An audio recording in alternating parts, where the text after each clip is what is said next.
여러분들이 책에서도 또 설교 시간에도 혹 들어보셨겠지만 하나님이 주시는 고난은 위장된 축복이라고 합니다. 그래서 우리 한수 입사님 귀한 또 이 수술 과정을 통해서 이렇게 귀한 은혜를 함께 나눌 수 있어서 감사하고, 앞으로 또 하나님께서 새롭게 더 건강케 더 큰 은혜가 우리 귀한 집사님에게 임할 줄로 믿고 우리가 함께 기도해 주시기를 부탁을 드립니다. 주일날 오후에 계속 믿음의 삶에 관해서 말씀을 드리는데 오늘 벌써 4번째 시간이 되었습니다. 우리가 기억나는 것도 있고 또 혹 잊으셨을 것 같아서 잠깐 지난 시간에 우리가 믿음의 삶이 어떤 것인가, 어떤 것이 믿음의 삶인가, 그 첫 번째는 이것이 바로 믿음의 삶입니다. 보이는 것에 의존하지 않는 거다. 믿음은 바라는 것의 실상이요 보지 못하는 것의 증거다. 그러니까 눈에 보이는 것만 의지하며 살아가는 것이, 그것이 믿음의 삶은 아니라는 거예요. 반대로 보이는 것만 의지하는 것이 아니라 보이지 않는 그 하나님의 그 은혜, 사랑, 그 영적인 그러한 것을 우리가 의존하는 것이 바로 믿음의 삶이다. 그 다음에 두 번째로는 감정에 의존하는 것이 아니다. 사실은요, 이 믿음의 삶 속에서 이 감정에 의존하는 것이 굉장히 우리의 현실 속에서는 많이 이루어집니다. 그러니까 믿음과 감정이요 굉장히 별개 같습니다. 사실 우리가 뭐 믿음 생활하는데 우리의 감정이나, 그러나 그렇지 않습니다. 실제적으로 우리가 이 감정을 잘 조절하지 못해서 믿음의 삶을 살아가지 못하는 사람들이 많이 있고, 심지어는 이런 감정 때문에 하나님을 떠난 사람도 있습니다. 제가 그러면서 이 말씀을 드리면서 특별히 구약시대의 사울 왕을 제가 예를 들어서 말씀드리지 않았습니까? 이 사울은 이 감정이 상함으로 결국은 나중에는 미친 사람이 됩니다. 그러니까 우리가 감정에 의존하는 것이 아니다. 세 번째로는 지난 시간에 말했듯 우리의 삶의 기초가 믿음 위에 기초를 세워야 된다. 이것이 바로 믿음의 삶입니다. 오늘 4번째 시간으로 믿음의 삶은 하나님을 기쁘시게 하는 일에 초점을 맞추어야 된다라는 겁니다. 여러분의 믿음의 삶이, 우리의 믿음의 삶이 하나님을 기쁘시게 하는 일, 이곳에 초점을 맞춘다면 이것이 정말 하나님이 기뻐하시는 우리의 믿음의 모습이 되는 겁니다. 우리 교회가 세워졌을 때부터 지금까지 우리가 한결같이 기도하면서 생각했던 것이 하나님을 기쁘시게 하는 교회. 한번 따라하겠습니다. 하나님을 기쁘시게 하는 교회, 하나님을 기쁘시게 하는 성도,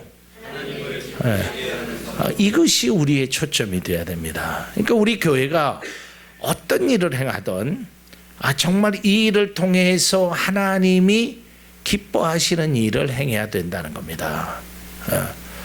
그러니까 우리가 눈에 보이는 것 뭐 이런 것만 중요한 것이 아니라 우리가 나타나지 않지만 정말 하나님이 기뻐하시는 일을 우리가 진정으로 행하는 것이 진정한 모습이라는 겁니다.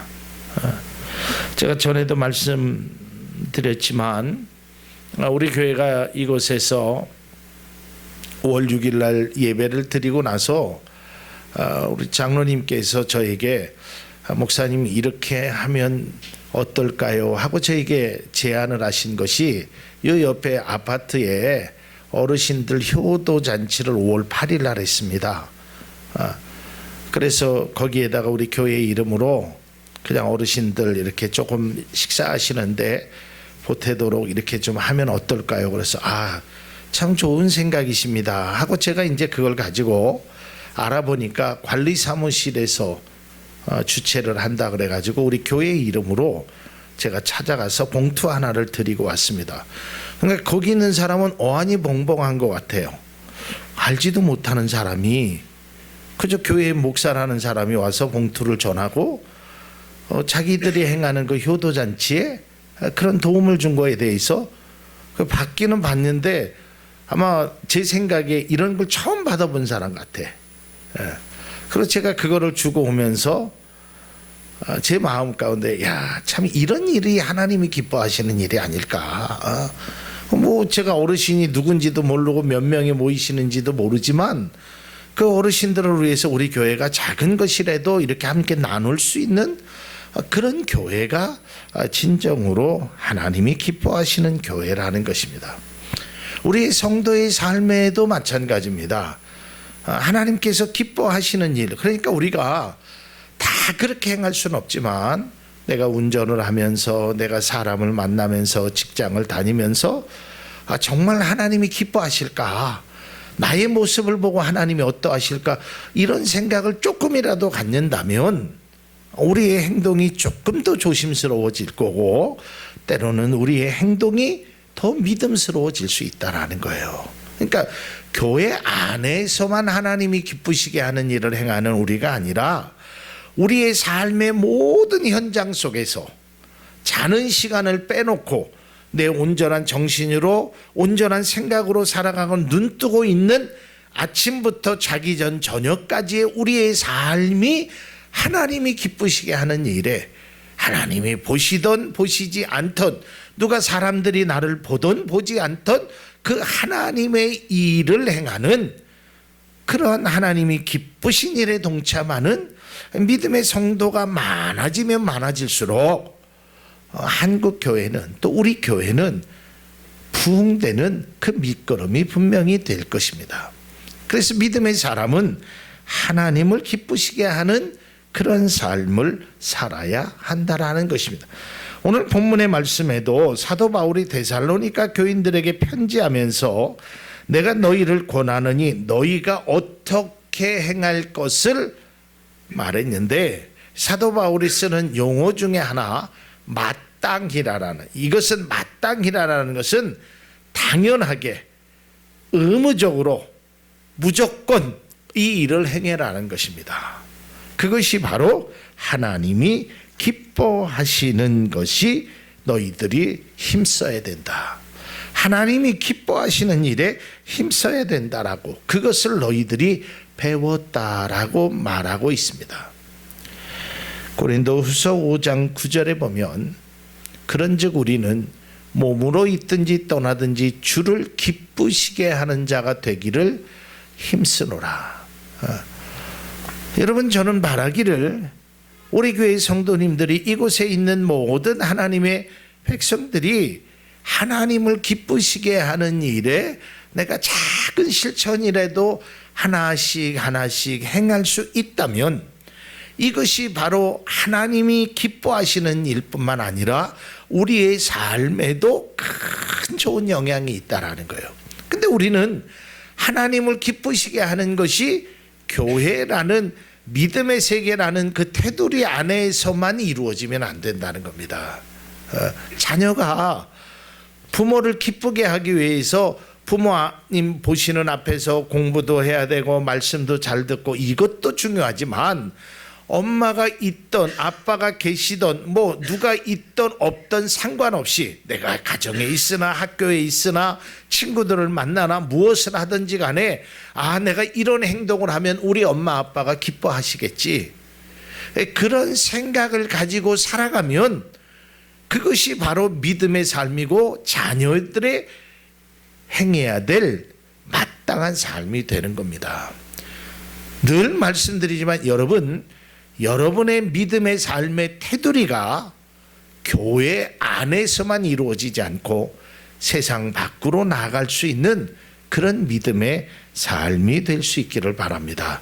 이것이 사도 바울이 데살로니가 교인들에게 말씀하신 내용이고 성경 전체가 우리에게 말하고자 하는 내용이 바로 이런 것입니다. 또한 히브리서 12장 28절에 보면 그러므로 우리가 흔들리지 않는 나라를 받았은즉 은혜를 받자 이로 말미암아 경건과 두려움으로 하나님을 기쁘시게 섬길지니 또는 감사하자라고 히브리서 기자는 말하고 있습니다. 히브리서 기자는 히브리서 12장 전체의 내용을 요약하면서 성도는, 하나님의 백성은 믿음에 굳게 서서 하나님의 뜻을 행하며 삶으로 하나님을 기쁘시게 섬길 것을 권면하고 있다라는 것입니다. 예수님께서 우리 가운데 얘기하시기를 두 주인을 섬길 수 없다라고 말합니다. 그리고 그 서신서에 보면, 바울의 서신서에 보면 한 입에서 찬양과 저주가 나올 수 없다라고 말씀합니다. 자, 우리의 삶이 어디서나 항상 동일한 삶으로 살려고 노력하는 그리스도인이 될 수 있기를 바랍니다. 그러니까 교회 안에서도 믿음의 삶을 살아야 되지만, 우리가 교회를 나가는 순간서부터는 이제 하나님의 자녀로 책임감과 의무감을 가지고 내가 하는 행동에 하나님이 기뻐하시는 일을 행하게 될 때 그것이 우리의 삶의 귀한 은혜가 될 뿐 아니라 교회의 부흥의 초석이 된다라는 것을 우리는 꼭 잊지 않으시기를 바랍니다. 그러니까 여러분의 작은 행동, 그러한 것들이 많은 사람들의 감동을 주게 되는 것입니다. 그 작은 행동 하나하나가 결국에는 교회를, 하나님을, 또한 내 자신을 귀한 길로 인도하게 된다라는 것입니다. 하나님을 기쁘시게 하는 삶이 바로 성도의 본분이 되는 것입니다. 성도의 삶을 한마디로 요약한다면 그것은 바로 하나님을 기쁘시게 하는 삶이라고 말할 수 있는 것입니다. 그래서 사도 바울은 고린도 교회에게 이렇게 편지합니다. 고린도후서 5장 9절에 보면 그런즉 우리는 몸으로 있든지 떠나든지 주를 기쁘시게 하는 자가 되기를 힘쓰노라 그랬어요. 내가 너희들과 함께 있든지 떠나 있든지 아니면 육신적으로 살든지 죽든지 간에 나는 하나님을 기쁘시게 한다. 사도 바울이 그런 얘기를 했어요. 나는 이 세상에 사는 것과 주는 것 그게 그렇게 중요하지 않다. 나는 내 개인적으로 생각하면 나는 죽고 싶다. 왜냐하면 하나님 나라에 가고 싶다. 그러나 나에게 맡겨진 사명이 있으니까 내가 그 일을 하는 것뿐이다. 나는 살아도 주를 위해 살고 죽어도 주를 위해서 살고 내가 이러한 모든 것들이 하나님을 기쁘시게 하는 일에 나는 사용되기를 원한다. 참 우리가 본받아야 될 믿음 중에 하나라는 것입니다. 그래서 우리가 늘 성도는 생각할 때 정말 하나님이 기뻐하시는 삶을 내가 지금 살고 있는 것인가. 여러분, 우리가 하나님께서 내가 하는 일, 내가 하는 말, 내가 하는 행동, 심지어는 내가 마음속으로 생각하는 것까지 다 아신단 말이에요. 바다 밑에 쫙 깊은 곳에 있더라도 하나님은 그를 찾아내신다 그랬거든. 그러니까 하나님이 기쁘시게 하는 것, 그것을 행하라는 것입니다. 그렇다면 구체적으로 하나님을 기쁘시게 하는 것이 뭘까? 오늘 성경은 이렇게 말씀합니다. 데살로니가서 4장 3절에 보면 하나님의 뜻은 이것이니 너희의 거룩함이라 곧 음란을 버리고, 여기서 거룩함이라는 것은 하나님의 자녀답게 살라라는 겁니다. 거룩하다 그래서 몸에다가 힘을 주고 거룩하게 이런 것이 아니라 하나님의 자녀답게 살아가라는 겁니다. 요즘은 신학교가 예전하고는 조금 분위기가 달라졌습니다. 그런데 우리 때만 해도 저는 신학교를 조금 25살 때인가 입학을 했는데 이제 19살 때 신학교에 이제 입학하잖아요. 19, 20살 이제 대학을 고등학교를 졸업하고 근데 이게 이제 신학생들이 조금 잘못 생각하는 이 거룩이라는 것이 이제 신학교 딱 들어가면 이제 보통 교회에서는 전도사님이라고 이렇게 불러주는입니다. 원래 공식적인 것은 신학교 4학년 때 이제 실습 전도사 이제 이렇게 되는데 사람들이 부르기가 뭐하잖아요. 그렇다고 성도님이라고 부르겠어요. 뭐 형제님이라고 부르겠어요. 그러니까 한 신학교 가면 전도사님 하는데, 아니 자기 어머니 뻘은 고사하고 할머니 뻘 되는 분들, 권사님들이 아이고 전사님 하니까, 이게 이제 19, 20 된 신학교 갓 들어온 그 전도사님이 신학교 1학년이 다 양복을 입고 성경책을, 우리 학교 다닐 때 그런 말이 있었습니다. 경건의 각도 해가지고 성경책은 꼭 다 요 각도대로 이렇게 짚고 하는 겁니다.